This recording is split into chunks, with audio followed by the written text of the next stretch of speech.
नमस्कार साथियों। हर दिन top 10 current affair, very very important current affair लेकर मैं मौजूद रहता हूँ। कल की जो सभी इम्पोर्टेंट बातें, मुख्य बातें जो आपके एग्जाम में पूछी जा सकती है, उसको लेकर आपके बीच मौजूद हूँ और प्रतिदिन रहता हूँ। तो चलिए आज की सेशन को भी स्टार्ट करते हैं। अगर आपको सेशन पसंद आ जाए तो लाइक शेयर सब्सक्राइब करेंगे और अन्य दोस्तों को भेजेंगे भी।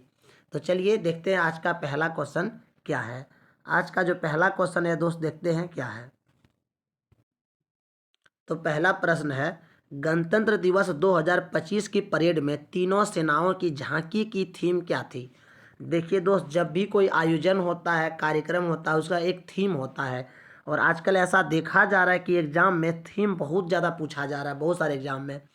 तो जो 2025 का गणतंत्र दिवस था, उसकी तीनों सेनाओं की जो झांकी निकाली गई, उसका क्या थीम था। तो उसका जो थीम था दोस्त, सशक्त और सुरक्षित भारत। आपका पहला सी ऑप्शन आपका सही होगा। ठीक है, अब इसके बारे में और कुछ मुख्य बातें जान लेते हैं। देखिए लिखा हुआ है कि भारत जो है दोस्त 15 अगस्त 1947 को आज़ाद हुआ और 15 अगस्त को हर साल स्वतंत्रता दिवस मनाते हैं। और 26 जनवरी को जो संविधान बना था हम लोग का देश का संविधान, जिसको बनाने में 2 वर्ष 11 महीना 18 दिन लगा था, आप सभी को पता होगा। संविधान सभा ने बनाया था, जिस संविधान सभा का अस्थाई अध्यक्ष डॉक्टर राजेंद्र प्रसाद थे, अस्थाई अध्यक्ष सच्चिदानंद सिन्हा थे। ठीक है, उन सबों ने मिलकर टोटल 299 सदस्यों ने संविधान को तैयार किया था, लेकिन उस पर 284 सदस्यों ने ही साइन किया था। और उस संविधान को 26 जनवरी 1950 को लागू किया गया था। और उसी दिन जो है दोस्त, उस समय के भारत के प्रथम राष्ट्रपति डॉक्टर राजेंद्र प्रसाद ने 21 तोपों की सलामी के साथ ध्वजारोहण किया था।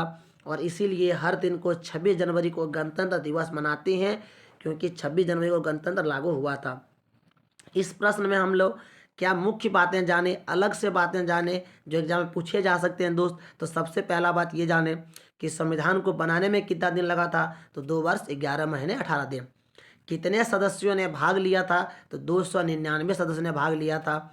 अच्छा, उस पर जो साइन किया था वो कितने सदस्यों ने फाइनली लास्ट में।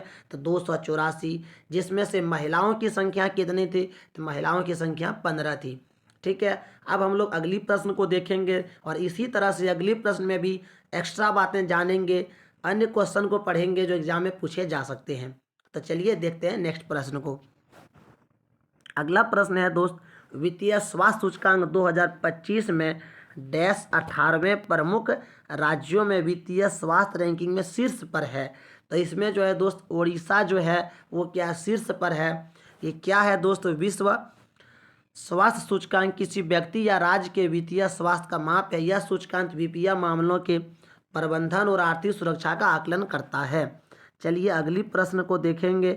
अगला प्रश्न है, किस राज्य की झांकी में कृष्ण की शिक्षाएं, कृष्ण भगवान ने जो शिक्षा दिया था उसको दिखाया गया और औद्योगिक आकांक्षाएं को दिखाया गया थीम के माध्यम से।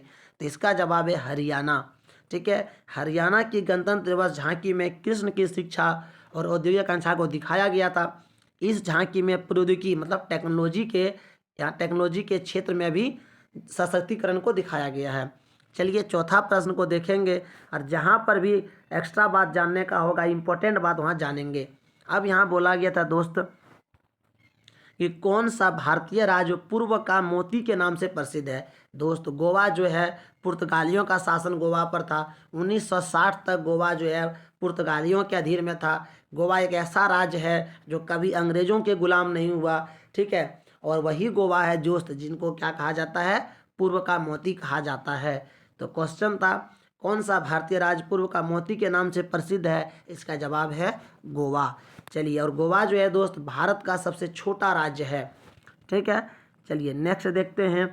अगला प्रश्न है, वर्ष 2025 में गणतंत्र दिवस की थीम क्या है। दोस्त इससे पहले जो हम लोग क्वेश्चन देखे उसमें देखे थे गणतंत्र दिवस में तीनों सेनाओं की थीम क्या थी, और ये अब की बार क्या है, अब की बार है गणतंत्र दिवस की थीम क्या है। तो इसका जो जवाब है स्वर्णिम भारत, विरासत और विकास। ठीक है, अच्छा इसमें और दो बातें जान लेंगे, गुजरात का थीम को जानेंगे और मध्य प्रदेश का थीम को। ठीक है, तो गुजरात की जो झांकी निकला था उसका थीम क्या था, स्वर्णिम भारत, विरासत और विकास। ठीक है। और मध्य प्रदेश का जो झांकी था उसका थीम क्या था दोस्त, तो मध्य प्रदेश की झांकी ने कूनो राष्ट्रीय उद्यान और वहाँ के चीते संरक्षण को दिखाया गया है, जो कि गुजरात में मौजूद है कूनो राष्ट्रीय उद्यान। चलिए अब छठा क्वेश्चन देखेंगे, गणतंत्र दिवस परेड में किस राज्य की झांकी में बौद्ध विरासत और नालंदा विश्वविद्यालय की झलक को दिखाया गया है। तो दोस्त बौद्ध धर्म नालंदा विश्वविद्यालय ये बिहार से जुड़ा हुआ है, तो आप इसे भी याद रख सकते हैं, कहाँ का होगा, बिहार का होगा। ठीक है, चलिए इसके बारे में कुछ अन्य बातें जान लेते हैं। तो देखिए यहाँ पे कुछ ज़्यादा इंपॉर्टेंट बात नहीं है, बस इतना लिखा है, गणतंत्र दिवस के अवसर पर बिहार की सांस्कृतिक धरोहर और सामाजिक प्रगति को दर्शाया गया। ठीक है, आगे बढ़ जाते हैं। अगला प्रश्न है, प्रत्यक्ष विदेशी निवेश FDI आकर्षित करने का कौन सा देश पहले स्थान पर है। तो इसमें कौन सा राज्य यहाँ पर होगा, ठीक है, कौन सा राज्य पहले स्थान पर है, तो महाराष्ट्र। महाराष्ट्र के बारे में कुछ बातें जान लेते हैं जो आपके एग्जाम के लिए इम्पोर्टेंट हो। ठीक है, महाराष्ट्र भारत का दूसरे सबसे ज़्यादा आबादी वाला राज्य है। आप सभी को पता होगा कि आबादी में सबसे पहला स्थान जो है उत्तर प्रदेश का है, दूसरा स्थान किसका है, महाराष्ट्र का है। महाराष्ट्र की राजधानी मुंबई है, उपराजधानी नागपुर है। महाराष्ट्र की सबसे ऊंची चोटी जो है कलसुबाई शिखर है। ठीक है, वहाँ की प्रमुख भाषा क्या है, मराठी है।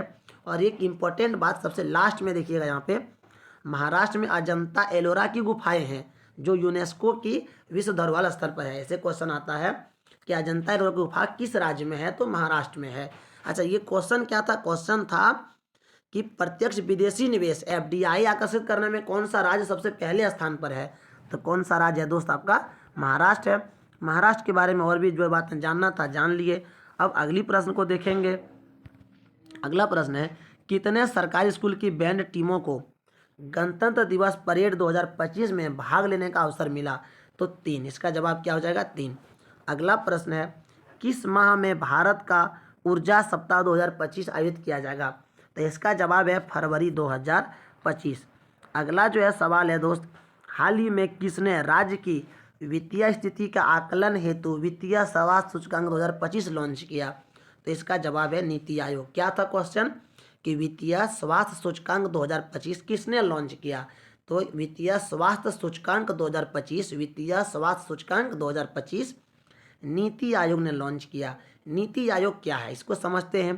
तो नीति आयोग जो है दोस्त भारत का एक प्रमुख नीति थिंक टैंक है। ठीक है, अच्छा नीति आयोग जो है, इस नीति आयोग जो है 1 जनवरी 2015 से बना, लेकिन ये नीति आयोग का पहले नाम क्या था, इसी का नाम पहले था दोस्त योजना आयोग। ठीक है, क्या था इसका नाम, योजना आयोग। योजना आयोग इसका नाम कब था, तो 1952 में पड़ा था। 1952 से आज तक इसको 2015 तक योजना आयोग के नाम से जाना जाता था। हर 5 साल में ये बनता था, लेकिन मोदी जी की सरकार ने इसका नाम बदल दिया और 2015 में इसका नाम कर दिया नीति आयोग। आगे और कुछ बातें जान लेते हैं।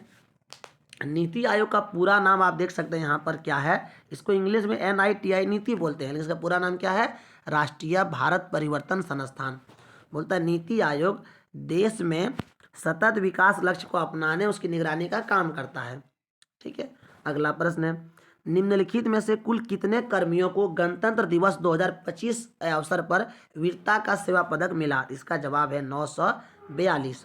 आगे है, कौन सा राज्य प्रत्येक वर्ष 25 जनवरी को अपना स्थापना दिवस मनाता है। तो 25 जनवरी को हिमाचल प्रदेश अपना स्थापना दिवस मनाता है। अगला प्रश्न है, हाल ही में किस राज्य ने बालिका दिवस के अवसर पर सम्मान संजीवनी ऐप लॉन्च किया। तो सम्मान संजीवनी ऐप जो है हरियाणा ने लॉन्च किया है। ठीक है, अगला क्वेश्चन है, हाल ही में डैश ने पहला अंतर्राष्ट्रीय पश्मीना महोत्सव आयोजित किया। पश्मीना शॉल क्या है दोस्त, पश्मीना शॉल जो है भेड़ एक प्रकार का होता है हिमालय पहाड़ पर, ठीक है, लद्दाख की पहाड़ों पर, तो उससे भी जो पश्मीना शॉल निकलता है बहुत महीन होता है। ठीक है, तो इसीलिए नेपाल जो है, नेपाल देश क्या किया, इसके लिए पश्मीना महोत्सव मनाया। तो ये था आज का लास्ट क्वेश्चन दोस्त। मिलते हैं नए क्लास में। सेशन पसंद आया तो लाइक करिएगा, कमेंट कीजिएगा, शेयर कीजिएगा। Thanks for watching.